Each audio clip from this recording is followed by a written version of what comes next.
everyone, my name is Marie, welcome to my channel and welcome to another speed build. So for today's speed build, I am building a tiny little house in the destination world of Granite Falls because I really wanted to build a tiny little lake house for this one. And in my opinion, Granite Falls is just the perfect world for that. For one, because there is this amazing lake or river, like you can see in the background of this lot. It's really pretty, really beautiful, surrounded by rocks and things like that. And that is exactly the vibe that I wanted to just kind of go for this little lake house. And like you can see already in this video, I am using terrain tools for this lot, which is really rare because I never ever use terrain tools because they scare me a little bit. I'm not gonna lie, I'm always a little bit intimidated by the terrain tools because I never really know what I'm doing whenever I'm trying to use them, and for some reason it just doesn't really work out ever. And it's also probably because I'm very impatient and I want to build something that I know is going to be pretty and good looking, and I don't know, I just always kind of chicken out of using the terrain tools. But for this one, I have just been wanting to build a tiny, cute lake house for the longest time now, but because I was always so intimidated by the terrain tools, I never really got around to doing it. But for today's video, I actually decided to just sit down and try, which is exactly what I did. I didn't put any pressure on it or anything. I just knew that I wanted to build something in the fall again because, let's be honest, I just can't wait for summer to be over. I just want it to be fall, and I want pretty colors on the trees and falling leaves and cozy sweaters and things like that. I am ready for that. So yeah, so that's why I decided that I wanted to build something in the fall and something foresty and just cozy and just, yeah. That's really what I wanted to do. So I decided to go for a little lake house. I always really enjoy creating ponds and stuff like that with the fountain tool. So I decided to just kind of create a quote-unquote lake around this house. It's not really a lake, it's more of a pond, but I do still think that it's really cute and really pretty looking and just something different. I mean, a lot of people build lake houses all the time.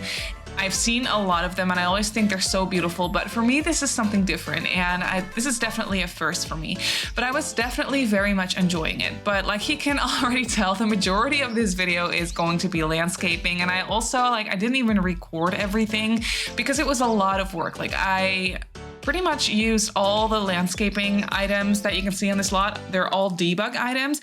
I used a lot of those rocks like you can see from the outdoor retreat game pack, and I also used a lot of rocks from Get Together, I think. Yeah, those two mainly. Those packs come with a whole heap of rocks in the debug menu, so that's what I use them from. And then also just a whole bunch of trees and plants and all from the debug catalog, because for one, I just didn't really want this build to become too expensive because of all the landscaping, but I also just really wanted to tie it in with the background and with the surrounding area, if that makes sense. So that's what I decided to go ahead and do. And now you can see that I moved on to the actual house. And this took me a lot of fiddling around because I didn't really have any reference or anything. I didn't have a plan for this house at all. I just plopped down a couple of boxes, turned it into some sort of funky shape, and then I just decided to go ahead and try some things with the roofing and just try a couple of different things. Like I already mentioned, I didn't really have anything planned out for this build at all. So it was definitely a lot of fiddling around. And it was also quite frustrating at some points because for the longest time, I just couldn't figure out the roofing situation. It was really difficult for me for this one. I don't know why, it just happens sometimes. The smaller the build, the harder the roofing gets sometimes, if that makes sense, because you still want it to look cute and you don't want it to look too weird. So yeah, it definitely took me a lot of fiddling around, but I figured it out in the end, and I'm really happy with the end result of this house. I think it looks really really cute. It's really uniquely shaped, and that is what I enjoy about it the most. Like the roofing, like I already mentioned, was definitely a lot of fiddling around, and I didn't record it all because it was just a little bit too repetitive, I think, and just a little bit too boring to watch. But yeah, overall, I really enjoy the way that this house came out. I think it's really cute. And well, like I already mentioned, I built this in Granite Falls, which is a destination world. So your Sims can't actually live here, but you can, of course, download this build off the gallery and just place it as a regular residential in a just in a different world. But I also didn't really furnish this house as a rental. Like, I still furnished it as a little vacation home, but I was kind of imagining that this house could be someone's vacation home. So it's not a rental that like a whole heap of different people rent from time to time. It's just someone's second home or someone's vacation home that they travel to from time to time, or maybe stay for like a couple of months at a time or something. Because I was imagining that this house could be like for a writer or something. And they probably like live in the city, they live in Simmarysims, but every once in a while they just want to escape the busy city life. And that's when they go ahead and travel to their second home here in Granite Falls, like in the forest, by the lake. And they just either like stay here for a whole summer or something, or maybe a couple weeks at a time, or maybe even just a weekend, just whatever they need at that specific moment and whatever they have the time for. So that's kind of what I was imagining. And I was also imagining that this house would be for a single sim. I did make sure that you could have a couple of sims stay here. So that's what I did. I furnished it for 2 sims, but I was imagining that this house was mainly used by 1 sim and just owned by 1 single sim. I placed a double bed in here, but I placed it against the wall. So if the scoot over trick works for you, then you can have 2 sims sleep in the bed. If the scoot over trick doesn't work for you, then you can only have 1 sim stay here or sleep here. You could probably try and adjust the furnishing, like the layout of the house, to try and make it work for a double bed to be accessible from both sides, but I don't really know. Like, it would probably fit somehow, but there is no like easy fix for that or anything because it is quite cramped on the inside. It's very tiny. But yeah, so if you want to have 2 sims stay here and the scoot over trick doesn't work for you, then you're going to have to try and figure out a way for the bed to fit differently.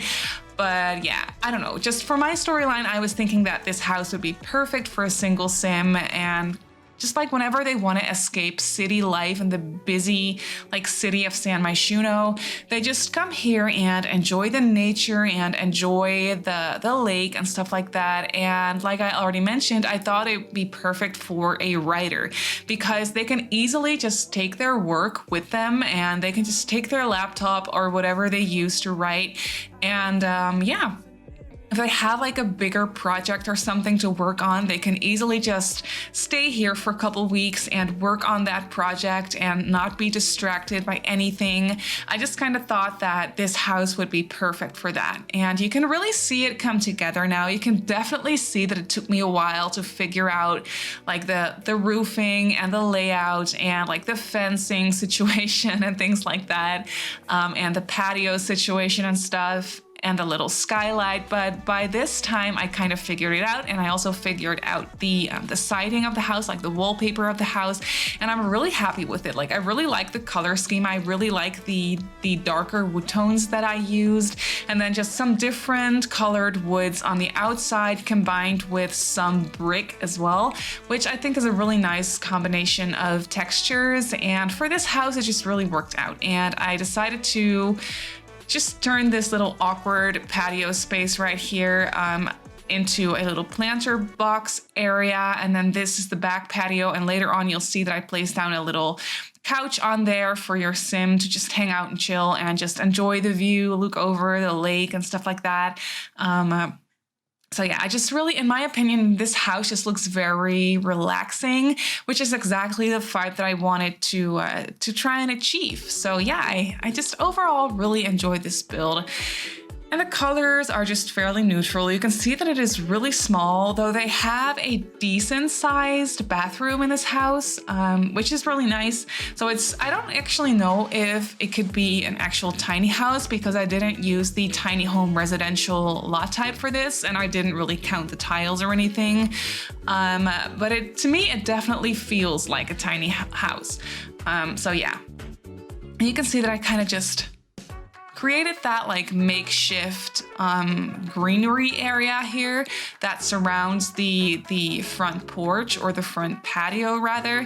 And I just used a couple of those wall dividers, or they're not really wall dividers. I think they are like wall decorations or something that came with Eco Lifestyle, and I placed a couple of them so that it makes those little squares. I placed the horizontal ones as well as the vertical ones so that you kind of get those little squares, and I thought that that looked really cute. And you can see me placing down a whole bunch of plants everywhere, and I didn't even record all of the landscaping because that just took me the longest out of everything, I think, all of the landscaping, because I just really wanted it to be as green and lush and overgrown as possible, which is really what I tried to go for. So you can see that I went ham, like just crazy on the debug menu and all the debug plants, but I am really happy with the end result. Like overall, I think it's really pretty and just exactly what I wanted to go for.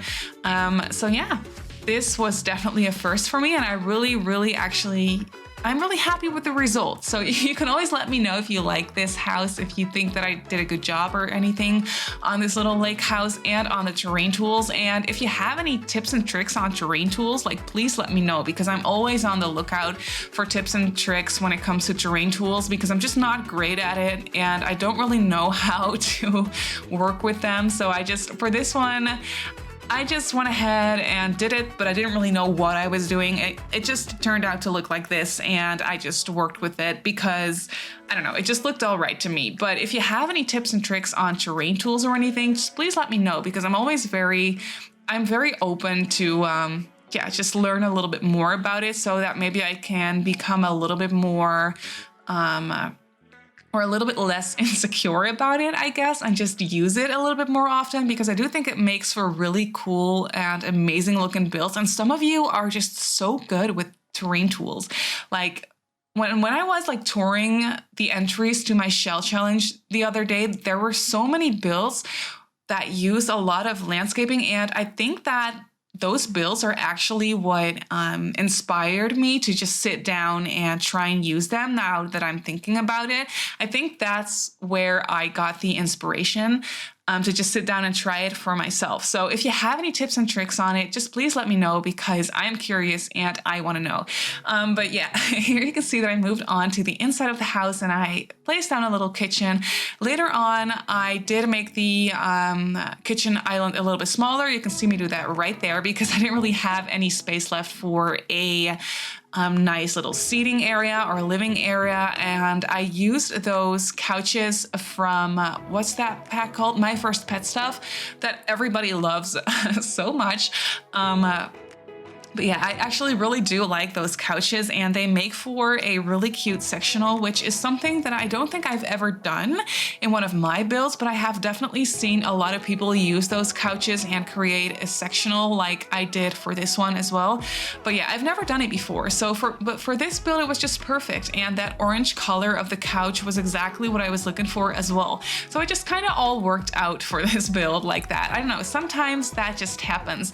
And I was definitely really enjoying this little living area. It's really small, but still very cozy, and I just love the placement of the little end table with the television on it, and then that large window. Like, this house is all about having a great view, like everywhere. There's large windows pretty much all around, and just large glass doors or sliding doors, so that you have like a nice view wherever you are in this build. And that's kind of what it's all about, because, well, like I already mentioned, I was just kind of imagining that the sim that stays here from time to time, whenever they are here, they just really want to sit down and relax and enjoy the view and enjoy nature and things like that, and be inspired by nature and just be zen, if that makes sense. Now that I'm thinking about it, I mean, I wouldn't have the space for it, but like a little yoga mat would be perfect for this house. Even though I really don't have the space for it anywhere on the lot, but I do still think that that would be really cute. But you can see that I am just kind of cluttering up the space using a lot of decorations. I used a couple of decorations from Nifty Knitting as well because I just love them so much. I think they're so cute and I just can't help myself. But overall, I also really like the color scheme of this house. It's very light. Like there is like those darker, warmer wood tones combined with some lighter wood tones. And then I really like that greenish, like mint green color on of the curtains combined with the orange couch as well. Like it's just a color scheme that I overall really enjoy and definitely something that I would really be open to using in real life, like in my own house as well.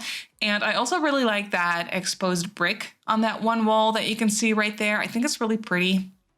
But here you can see I used a double bed from Eco Lifestyle. Again, when it comes to Eco Lifestyle, I just can't help myself. Like I have to use this bed because I think it's so pretty. I think I swapped out the swatch though. I think I changed the swatch for a different swatch later on. I don't fully remember though, but I think that's what I did. But for this bed, I just can't help myself. I think that it is by far the best bed that we have in the game. Hands down, like when it comes to double beds. I always also really like that one bed that comes with seasons. But this one is definitely by far my favorite. I don't know why. I think it also has something to do with the pillow situation. I really like that tiny little knitted pillow in the middle that you can see right there. I don't know why, but I just think it's so cute and so cozy and so homey looking. And here I was trying to figure out a dresser situation, and in the end I decided to go for the Eco Lifestyle dresser as well because it just really goes hand in hand with the bed. It just looks good together. And I made sure to just kind of all place it a little bit into the wall, and I play tested it and the dresser is still functional. Like I placed it there thinking that it wouldn't be functional, but I didn't really care because I just like the look of it, and you don't really need a dresser for gameplay anyway. So I just kind of placed it there knowing that, or thinking that it wouldn't be functional, but then I play tested it and it actually worked. So that is really nice. So as long as you place this down with move objects on enabled, which I mean, you should definitely have move objects enabled whenever you're placing down this lot because of all the landscaping and everything. But if you make sure to enable that cheat and place down this lot and everything places the same way I actually furnished it, then it should be fine and the dresser should actually be functional, which is not something that I thought would happen, but happened anyway. So that was nice. But here you can see that they have a nice bathroom, like there's even a tub shower combination in there, but I don't know, I just kind of really wanted this house to have a regular sized bathroom. I thought that would be nice. And also I was also thinking that a tub would be nice because I could also really see the person come in here having a dog. I know that I didn't place any like pet bowls or anything because I kind of just wanted to leave that up to you. But I was definitely thinking that the person who comes here and stays in this little house in nature, in the forest, by the lake, I thought it'd be really cute if they could just take their dog with them and have their dog stay with them. I don't know, I just thought that would be a cute idea, and I also thought that it would make sense. But here you can see that on this porch area, I placed down a little dining table because you probably already saw that they don't have an actual dining table inside of the house because I couldn't fit one, just island counters. But I placed on a little dining table on that front porch, and then out here I placed down a little couch so your sim can just sit down and hang out, and that is pretty much already going to be it for this house. I think that I made sure to place down an outside bin nearby the front door as well, so you pretty much have all the necessities that your sim would need for a functional build. So yeah, that is going to be pretty much it for this build. So like I already mentioned, you can download this build off the gallery if you want to, and you can place it down as a residential lot as well in any world that you want it to be in. And yeah, you can also follow me on Twitter and on Instagram if you'd like. My username on there is Simmarysims. And oh, I think you can see that I'm placing down a couple of lights to just light up the place a little bit more and make it look a little bit more realistic. But that was already it. So I just want to say thank you so much for watching, and I'll see you all in my next build. Bye!